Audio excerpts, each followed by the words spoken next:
Both Maryland men's and women's lacrosse ended the regular season in style. Baseball continues to struggle in Big Ten play, and football is losing some key players. All of that and more coming up on this edition of The Left Bench.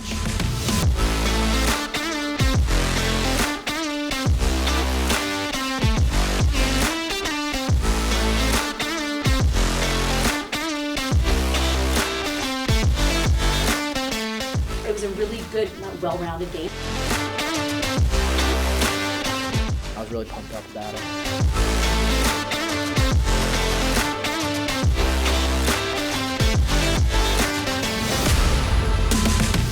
Welcome into Studio A here at the University of Maryland. I'm Jonas. That's Nathan Schwartz, and this is the Left Bench presented by Terrapin Sports Central. Nate, the spring season is coming to a close. We've got a lot to get to. We sure do, but there's no better place to start than a rivalry weekend for both Maryland lacrosse teams. Number 7 Maryland women's lacrosse took on number 8 Johns Hopkins in another edition of the rivalry, and this top 10 matchup certainly lived up to the hype. Lacey Downey and Charlotte Smith get the scoring started to give Hopkins an early 2-0 lead. But here comes Jordan Lipkin, scoring 3 first-quarter goals to put Maryland up 2 after the first quarter. Goalie J.J. Siriano had a day in goal, tallying 9 saves, multiple coming from free position opportunities. After taking the lead in the first quarter, the Terps never give it up. Maryland has never lost to Johns Hopkins, and that trend continues as the Terps grab the win 13-11, which is the 800th win in Maryland women's lacrosse history. I just like how we never gave up. We kept responding, and again, we've had great games in the draw circle, and we didn't today. They beat us in draws, 17-10. That's pretty significant. So the fact that defensively we're making great stops, coming up with the ball to give us more offensive possession was key. It was a really a good game where it was a really good, well-rounded game.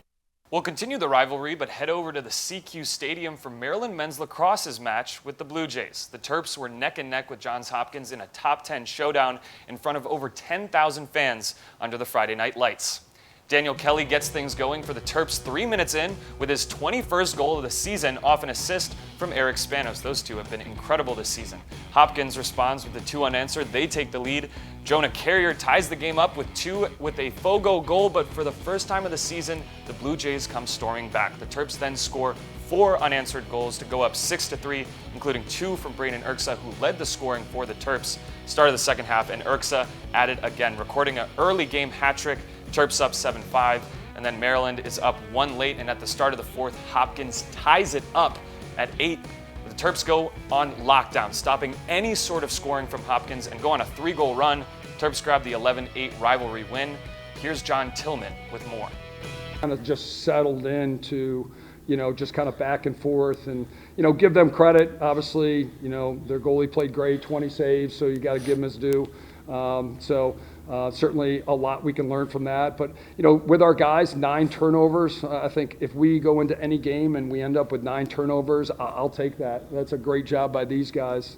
And defensively, 8 goals. If you can keep a team to 8, you should be expected to win. And Eric and those guys have been so good all year that they've given us a chance every game.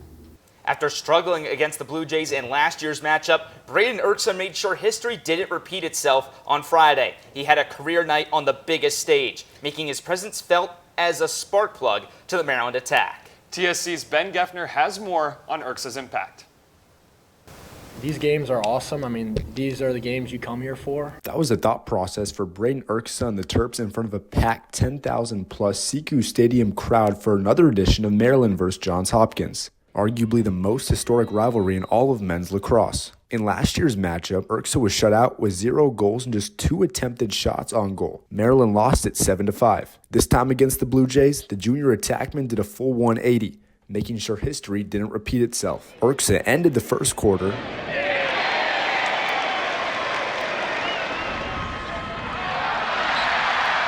and started the second with flashy scores that Johns Hopkins could never fully equalize on. It sparked a 3-0 Terps scoring run and gave number 3 ranked Maryland some breathing room entering the half. It's awesome to make those kind of plays in games like that and to put your teammates in a position to win.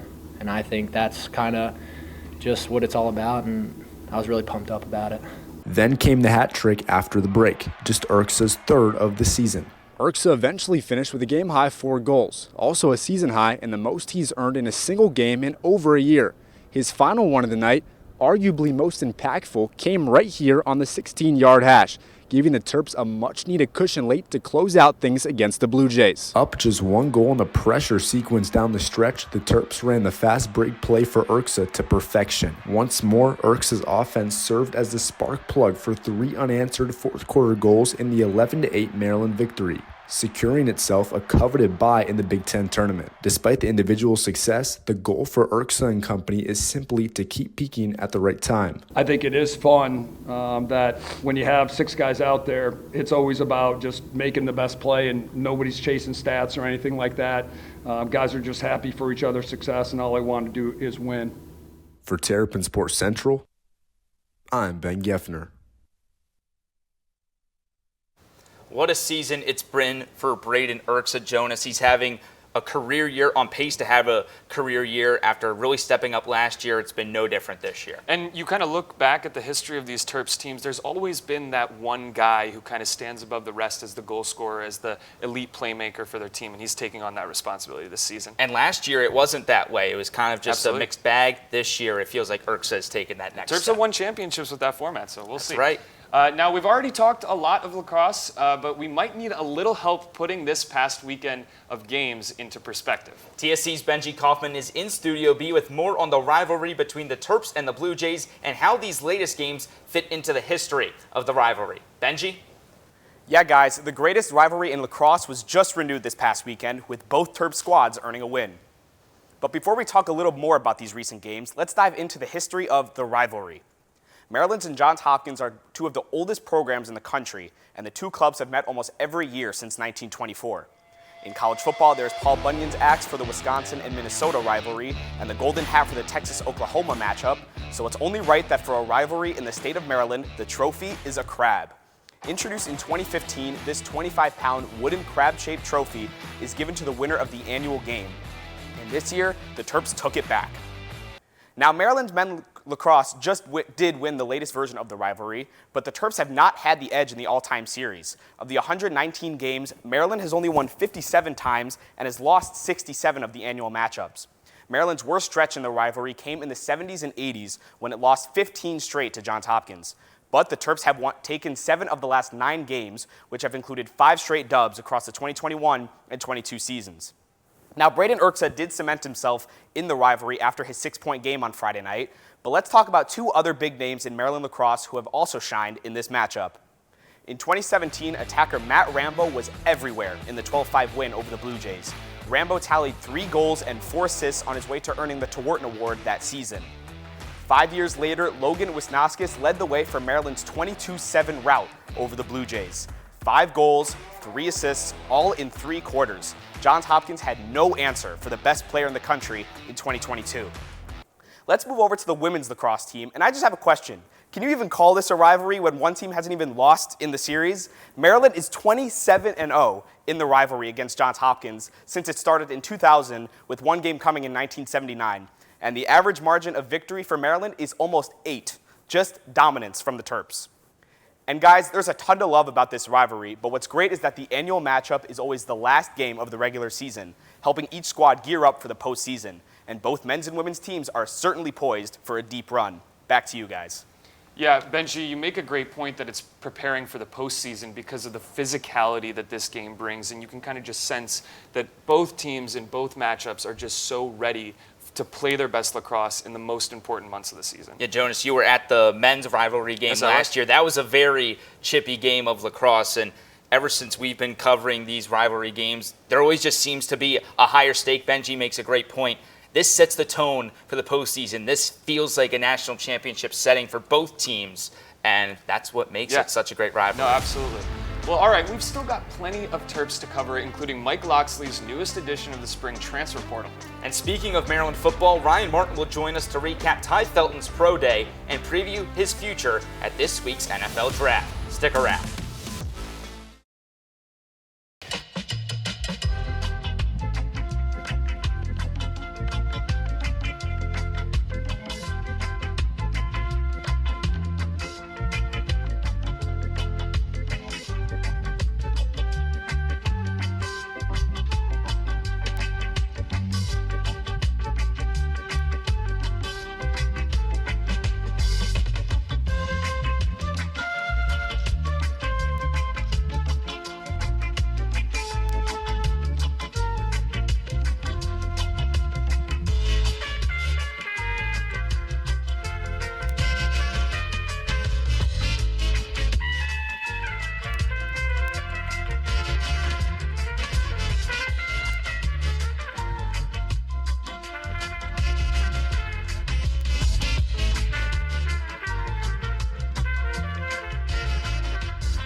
Julie was always a voracious reader. She'd carry 2 novels on an airplane because she'd read one on a 3-4 hour ride. And at some point, I began to notice that she would read a page and couldn't remember what she had just read, and she'd have to go back and read it again. I don't remember much these days after I read, but less does for me, and I love it.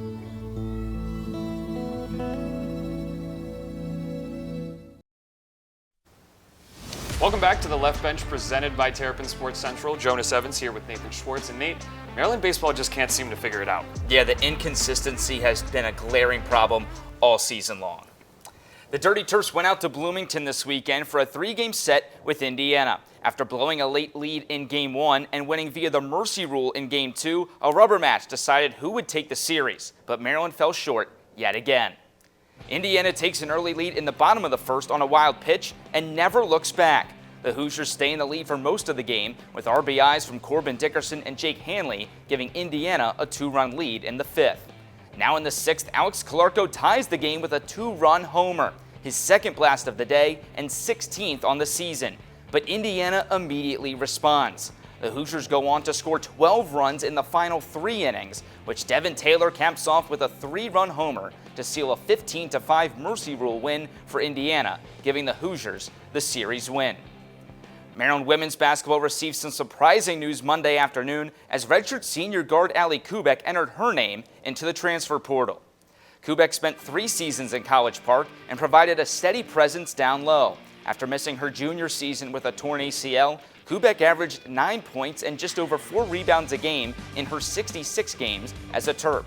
In this year's NCAA tournament, she scored in double figures in all 3 games, helping the Terps advance to the Sweet 16. She enters the portal with only 1 year of eligibility remaining. Last Saturday, Maryland football announced their first transfer of the spring portal, former Ohio lineman Cam Rice. The defensive tackle is entering his final year of eligibility, and the path to get to College Park has been anything but easy. A West Virginia native, Rice joined the Mountaineers right out of high school, but transferred after just 1 season to West Liberty. In Division II football, Rice thrived as a defensive powerhouse. In 2 seasons, he piled up 89 tackles, 14 sacks, 2 interceptions, and 2 touchdowns. That landed him a spot on Ohio last year, where the momentum kept building. Rice finished the 2025 season with 30 tackles, 8 tackles for loss, and 3 sacks in 12 games. A big addition for head coach Mike Loxley just a season after the Terps finished last in Big Ten sacks. While Rice is a good addition, the Terps are feeling the effect of the transfer portal. TSC's Andrew Breza is in Studio B with more. Andrew? 16th, and Maryland football has had 10 players officially enter the portal since then, including multiple starters who are set to have an impact next season. The biggest name to enter is linebacker Caleb Wheatland. Wheatland was a 3-star recruit out of Virginia in the Terps' 2022 recruiting class. A starter last season, Wheatland accumulated 100 tackles, 7.5 sacks, 26 pressures, and 1 fumble recovered over the past 3 seasons. In 2024, he recorded a team-high 4 sacks. He also made the game-winning hit against USC on October 19th. The junior, who has 1 season of eligibility remaining, signed with Auburn on April 20th, where he will unite with Tigers defensive coordinator and former Maryland head coach DJ Durkin. The next name to enter the portal is freshman offensive tackle Terez Davis. Davis, standing at 6'5", 308 pounds, was a big get for head coach Mike Loxley in the 2024 recruiting class. Davis, a 3-star recruit out of local DeMatha Catholic High School, became the first DeMatha product to commit to the Terps since Nick Cross in 2019. In his true freshman season, Davis appeared in 10 out of 12 games, starting in 2, including the Terps' November 9th matchup with the then #1 Oregon Ducks. In 300 snaps played, he allowed just 1 sack and 2 pressures. Davis committed to Lane Kiffin in the Ole Miss Rebels on April 19th and has 3 years of eligibility remaining. The final impact name to enter the portal is defensive tackle Lavon Johnson. Johnson was a 3-star recruit in the 2023 class. Johnson, who dealt with an injury in the 2024 season, recorded 19 tackles, 1 sack, and 1.5 tackles for loss in 8 games played. Johnson initially entered the transfer portal back in December, but withdrew a few days later following a push from Loxley and his staff. After a few weeks of spring ball, Johnson re-entered the portal. He initially signed with Bill Belichick in North Carolina on April 18th, before flipping his commitment a few hours later to the Texas Longhorns. He has 2 years of eligibility remaining.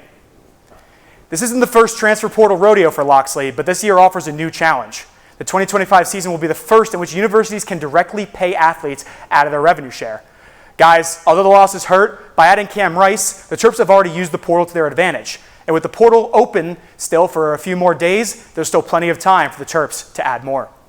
There sure is, Andrew. The Maryland football team has been no stranger to having to deal with the transfer portal as of late. But one guy they didn't have to use the transfer portal for is Ty Felton. And now we bring Ryan Martin on to intro his package about Ty Felton and what is expected of him later this week. Yeah, Nate, Jonas, thanks so much for having me here. And you're exactly right. Ty Felton's got a big week coming up with the NFL draft starting this Thursday. Felton's looking to become the latest Maryland wide receiver to hear his name called or join a long lineage of successful Terps to do so. We all know that Ty's fast, Ty's explosive. A speed demon. There's plenty of ways people describe Ty Felton, but the next title might be a new favorite for the Maryland receiver. NFL draft pick. Felton's been training, talking, and trending upwards with over a dozen NFL teams ahead of this Thursday's draft. It's been an experience that Felton wouldn't trade the world for. Soaking it in because it's a blessing. I was able to be that 1% that's be able to go through that process and hopefully get drafted and stuff of that nature. So. Felton has good reason to be included in that exclusive club.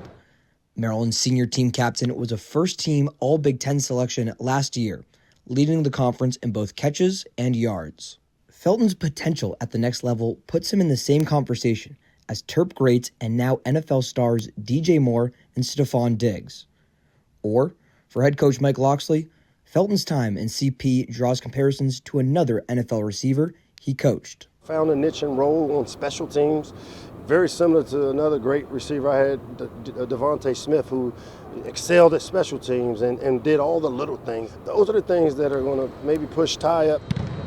After returning just 2 career punts, Felton's worked with coaches like Commander's special teams coordinator Larry Izzo to become more than a receiver, as he's projected to be picked in the 3rd or 4th round. And me being able to do whatever that helps to help the team win. The receiver, of course, you want the ball and stuff, but if you're going to make that block on that safety, the running back scores, and now we're all happy. So. At Jones Hill House, I'm Ryan Martin, Terrapin Sports Central.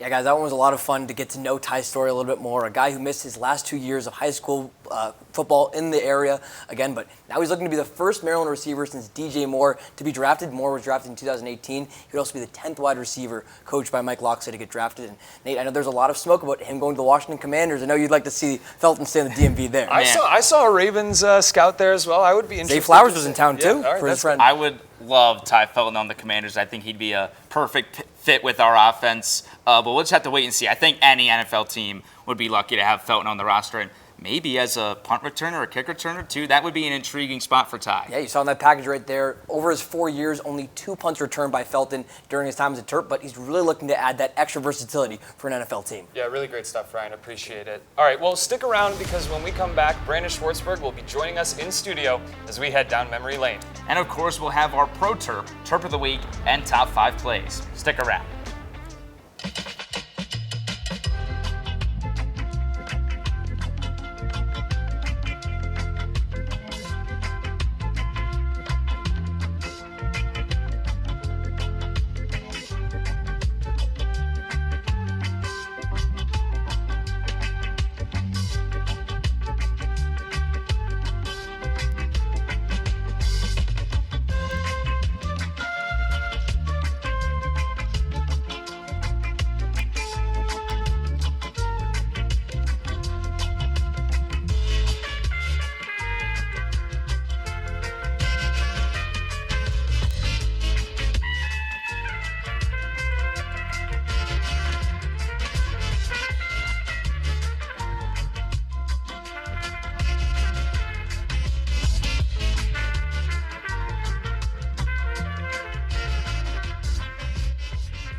Julie was always a voracious reader.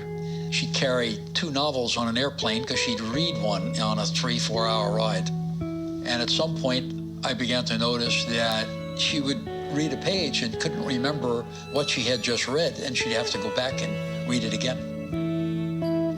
I don't remember much these days after I read, but less does for me, and I love it.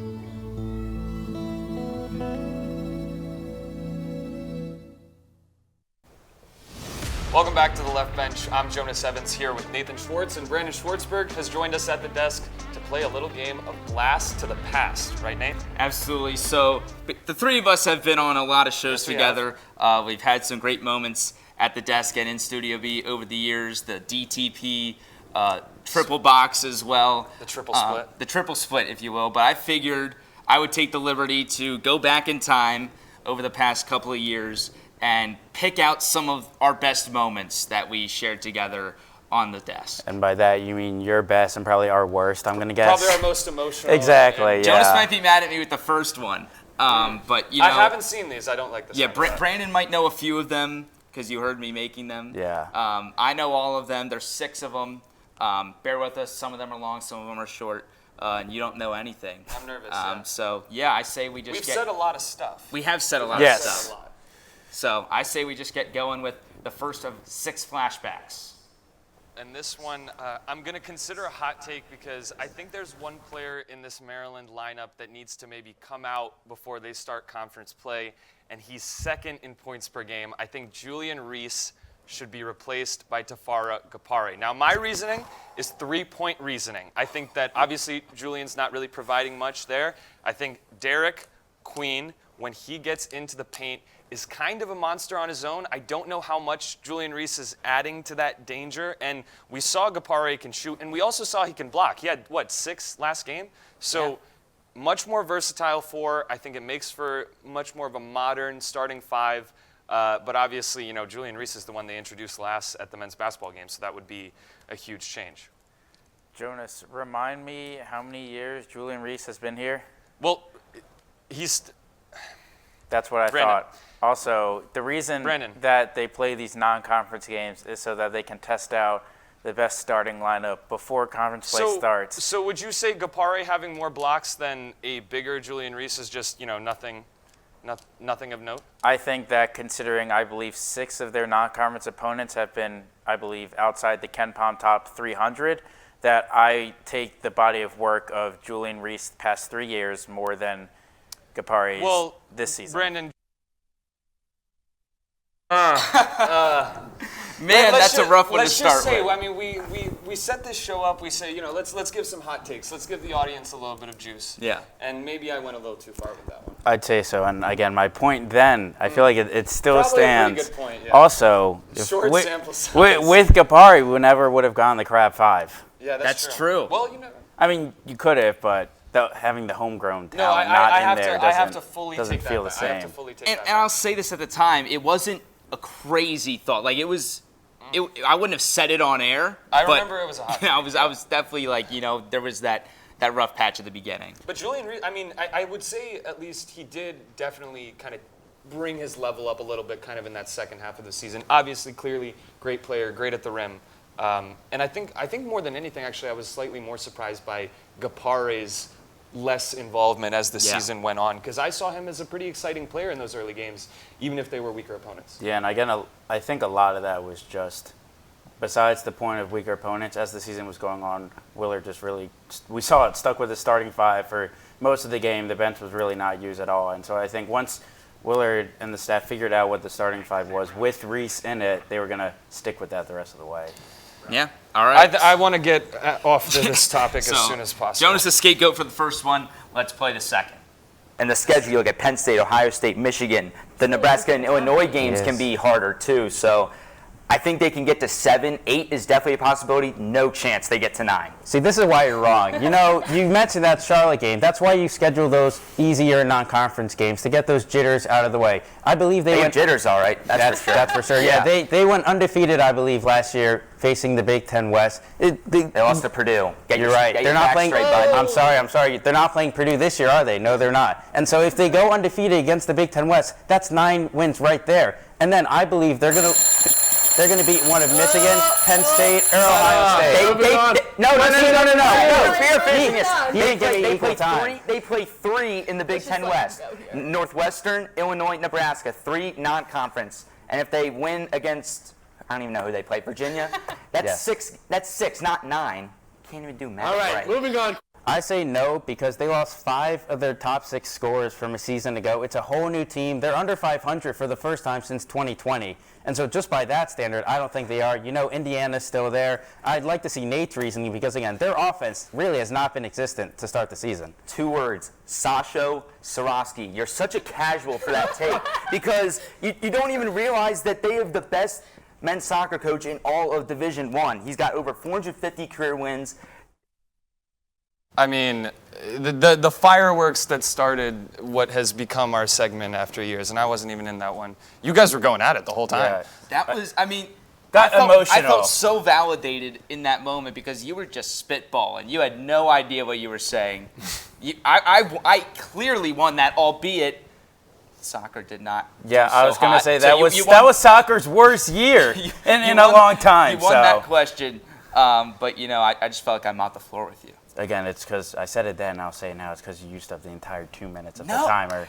You guys looked so young in that, by the way, did. too. I The memory put the dates lane on there, but I don't even remember when that was. The memory lane part of this is crazy. Might have because been, I think that was fall of last year. I think your hair might have been double the height in that one as well. That was I had to get a haircut bad. All right. Well, I'm worried some of my hair might be bad in these. So. Yours always changed. Yeah, that's true. All right. Number 3. Let's get it. So next one. Who is the best player you guys have seen since we got onto campus in the fall of 2021? Jonas, I'll let you go first. Ian Martinez. No, I'm just kidding. I'm going to go with Wisnauskas. I think this is a pretty easy answer, but just looking at these stats, I mean, this is ridiculous. He's first in points, first in goals, 3rd all-time in assists. He won a national championship. This is very much the chalk pick, so I'll let you guys go. But we have to give credit to Wisnauskas because an all-time player that played here in the last 3 years. Yeah, Jonas, I'm going to have to agree with you on that. I mean, he's the only player, he's the player on the only team that we've seen win a national championship in our time as students. He was just utterly dominant. He has the all-time leader in goals and points for the program. I just think that there was no one like him, and you've kind of seen that the past couple of years with Maryland men's lacrosse's offense. They haven't been the same, and I think that's just a testament to how dominant Logan Wisnauskas was. So I see this is just going to be you two ganging up on me. Well, Brandon's unoriginal. We know this, so just. Oh, Nick. Okay. Yeah, we you know did he copy always me copies the first time, what you Jonas. do, and vice versa. Are we forgetting that Matt Shaw played here at the University of Maryland? I mean, I get what Logan Wisnauskas did, right? He won the national championship. He was the first overall pick. I get it. But just based on a pure natural talent standpoint, I think it's Matt Shaw, and it's not even close. Nate, that's not even second on the list, in my opinion. I think if you said Diamond You don't Miller, even watch baseball. I heard from other people that Matt Shaw might not have even been the best player on his team that year. Just saying. So. Nate, I answer did this just question say for Nick me. LaRusso Number was- 1 or number 13? Which would you say is a better selection? Okay, I mean, Wisnauskas was it's number different. 1. You Matt know Shaw it's was different, number Brandon. 13. Stand pat in saying it is different. The number 1 pick in a lacrosse draft versus a top 15 pick in an MLB draft. Matt Shaw, he's not having. It's not a the good best take. year so far. It's just not a good take. All credit to Wisnauskas won All the credit to award, Tom. Wisnauskas. Won the award for being the best player in his sport. Won a championship. Also won a championship. Went undefeated. Matt Shaw was a part of a team that won 2 regular season titles and a conference tournament title. What is this, regular season talk? Regular season. We just said hey, championship. he's a Commander's we fan, said so he doesn't know what. I'm glad. And he's the all-time home run leader for Maryland. I would like to present, if Derek Queen becomes. I don't even. Well, I don't like where you're going with this. There's Derek nothing Queen he could be do in the conversation. Yeah, if he was incredible If we're in the talking NBA. about even just talent at Maryland, I think Derek Queen could be in that conversation. Yeah. I think it'd be Queen and Wisnauskas. Yeah. There's a lot of guys to choose from. I'm sticking with Shaw. All right, number 4. Here we go. Okay, the word fort. Well, effort. Could it be effort? Fortnite, maybe? I don't know. This is nothing again. They're showing us nothing again. Oh, I know exactly. Oh, wait, I can see it better this from is here. Jonas. Wait. Jonas, Wait. hold on. That's a wheel. That's the wheel. It's a wheel. That's Wheel of Fortune. But where do we go after Wheel of Fortune? It's a wheel. Are you sure that's? Have we? What's the wheel for? Well, so remember.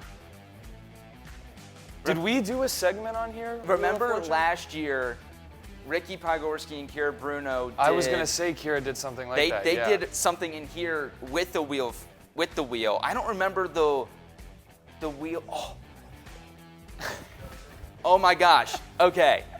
I don't know if you remember. You might have been in the control room, Probably. but they had somebody come out and hold the wheel. I don't remember that, no. They had somebody come out and hold the wheel to spin, and you want to know who that Wait, person was it Brandon? It was Brandon Okay. Schwartzberg who held the wheel. Wheel of Fortune, Kira, Brandon, Ricky holding the wheel. Oh my gosh. Is that a TSC shot? You are a broadcast journalist with the T-shirt on holding the wheel of. I got called off the bench. That was my pinch hitter moment. Was that your debut? That wasn't your debut. No, that right? was my debut, but that was I was just in the okay. studio and they needed someone to hold the wheel. You had so many eureka moments in like 30 because seconds. it was just one of those things where you know it from, but you don't know why you know it. Yeah. And then it just hit me. I think it was because we were in the same exact spot too. I like the Fortnite guess. That was a good one. You did a great job, by the way. Thank you. You thought it was Fortnite in the clip. We've done so many of these games in that studio where the like mental warfare between us and the producers and like I have to like, do 3D chess to figure out which direction they're gonna go with it because we had Brandon Schwartzberg on. I almost put the clip of us doing the headbands game in this just because I thought that was us a good wearing one. the headbands looked ridiculous, but that didn't make the cut. Number 5 though did make the cut. This is a good one. The first one, guys. Who is your ideal halftime show performers? Yeah, Brandon? I can go off. I've got 2 guys really that are in the back of my mind. Number 1, I'd like to see Kendrick Lamar back out there. I think he did great last year. And then I want to see J. Cole there. I know he doesn't really go on concert a lot, so kind of like Rihanna, if he could perform at the halftime for the Super Bowl, I think that'd be really cool. Rihanna was great. Rihanna was phenomenal. And Hey Roger, give me the check. I'll take that for the halftime show. You should get all the credit for that. Yeah, I mean, that was 2 years in advance. My side gig is Kendrick Lamar's agent, so I stirred that myself. Nice. Did you even know you said that? I completely forgot. That's funny. Now I'm not going to forget. Yeah. We have had good takes at this desk. We have some good ones, some bad ones, some right in the middle. You two are not going to be happy with this one. The final flashback for you here. Well, gentlemen, that's all the basketball we can fit into the show today. Brandon, thanks so much for coming on. Yeah, thanks for having me on. I'm glad it went better than the Ravens game did. Oh, of course, we had to mention that was a rough fumble for Zay at the 1-yard line, but I guess you'll get him next year. They did not get him next year. Yeah, that one I was wrong. I'm going to remember the Kendrick one. I don't like the way you ended this segment. That was not a fun one. That was convenient how the person who made them looks the best in the end. Zay Flowers, great NFL wide receiver. Was that Maryland Football's Pro Day? Yeah, nice. He was. All right, so that wraps up all the flashbacks in video form. I've got one more flashback here. Brandon, we've got a picture of your first appearance on the show. It was the Football in Focus show our sophomore year with Logan Hill. You guys came on and talked some football with us. I remember that. I remember that sweater. I was like, that is an incredible choice for his first appearance. I looked 10 in that. Yeah, no, it was good. You did look 10. That jacket was your signature look for about a year. If you would have told me you would have used that photo, I would have brought it. Yeah, that actually would have been a good look. I think you went good with the Well, no, I would have brought it. Just put it on over. And also we can say, then to now, the hair has gotten a little bit better since then. I think some of those, all 3 of us. Yeah, some of those. Well, I think me especially. Some of those scared me. That was bad. Man. Well, Brandon, that's gonna wrap up your time on the desk. Is there anything you want to say?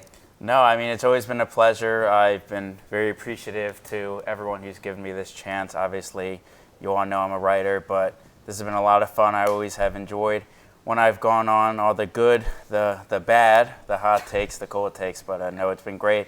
Couldn't have wanted to do with 2 other people. We wouldn't have wanted anyone else at the desk for most of this. This was a continuation of a podcast that we used to do a couple years ago. It literally just felt like we took it from the podcast lab to the desk. So thanks so much for some good memories over the years, Rack. Thank you. Yeah, thanks, man. All right, and that's going to take us into this week's awards. And we had to go to CQ Stadium for our Terp of the Week, where Braden Urksa put on a show in the rivalry. The junior was a constant scoring threat for the Hardshells on Friday night. He scored 1 goal in every quarter, and his 4th quarter goal helped Maryland pull away from Johns Hopkins. Urksa had 4 goals and an assist on the day, finishing the regular season with 23 goals and 11 assists. It's shaping up to be a career year for Urksa, and he will have to play a huge role if Maryland wants to replicate its postseason success. Congrats to Braden for being our Terp of the Week. All right, our pro Terp this week has been working hard in the G League this season, and last week he finally earned his flowers. It's former Maryland men's basketball star, Jahmir Young. Young started his G League career with the Grand Rapids Gold, but went nuclear and is now with the Windy City Bulls. Just last week, after a successful first year in the G League, Young was named to the All-NBA G League rookie team, averaging 21.5 points and 7.2 assists per game. But he hasn't just earned him some hardware, though. It was also announced on Saturday that the Bulls have signed Young to a 2-way contract as his stock continues to rise. Congrats to Jahmir on being named this week's Pro Terp. All right, top 5 time. Let's go. Here we go, one last ride for top 5. We'll start with Lauren LaPointe. She had her first goal of the day against Johns Hopkins. You see it right here. She wraps around X, goes beneath the knees of the goalie for Hopkins. That's a heck of a way to get your first goal of the day. Absolutely. And at number 4, we've got 2 Grand Slams. Elijah Lambros, and then the second time, these guys, I mean, there have been some hitting struggles for this baseball team this year, but these two have been lights out in the batter's box. Those were the 2nd and 3rd Grand Slams of the weekend for the Dirty Terps. And we go right back to Elijah Lambros for number 3 into the right center field gap. I've got it. He just slides. He's been doing that so nonchalantly his entire career. This weekend was no different in Bloomington. And at number 2, we've got a full goal right from the jump. Jonah Carrier slides it home all by himself. We've seen some of those coast-to-coast goals all season from the Terps. And it looked a little bit like Luke Weirman, I'll say it. That's a heck of a comparison. Number 1, back to Bart Kaufman Field, Liam Wilson. Are you kidding me? This was SportsCenter's 3rd best play of the day on Saturday morning. Wilson, full extension. You see the emotion as he pounds the ground there, making that catch. That kind of set the tone for most part of the game. Maryland wouldn't go on to win, but what a heck of a play for our last number 1 play. And a baseball play. And a baseball play. I had to do it for our last one, but that is going to wrap up our time here on the desk. This is the end of the road, yes. This is the end of the road. Believe it or not, Jonas, this is the 18th show that we've done together here at Maryland. I think we did 5 our sophomore year together, and then we did 7 last year, and this is our 6th here in the 24-25 year. It's crazy to believe that it's been 18 shows. That's got to be a TLB TSC record, right? For a duo, yeah. For a duo to do the same amount of shows together. Just like we did for Brandon, I've got a flashback of our first show, September 20th, 2022. Wow. This was a women's soccer in focus show. Still rocking. This is a different gray sports coat, but similar looks for both of us. Yeah. You can the hair again. The hair different. You can definitely tell it's been 2.5 years, but this has been such a pleasure over the last 3 years to share the desk with you and to be a part of the left bench and Terrapin Sports Central. Yeah, absolutely. I mean, I've said it before. No one else I'd want to be at the desk with. Quickly, Kevin McNulty, Katie Marr, sure. Ricky Podgorski, Alex Gary, all the people. I mean, it's hard to think of everyone off the top. Kira Bruno. Yeah. Everyone that's helped us get to where we are, everyone that we've seen do the same thing. It's nice to kind of be a part of that history. Yeah, it's great to be a part of the fraternity of the left bench, Terrapin Sports Central, whatever you want to call it. And this is going to put a stamp on our time here at the desk. And so that's going to cap off our final edition of the Left Bench. As always, be sure to keep up with all of our coverage on X, Instagram, Facebook, YouTube, and at TerrapinSportsCentral.com. Thanks for all the memories. We'll see you next time.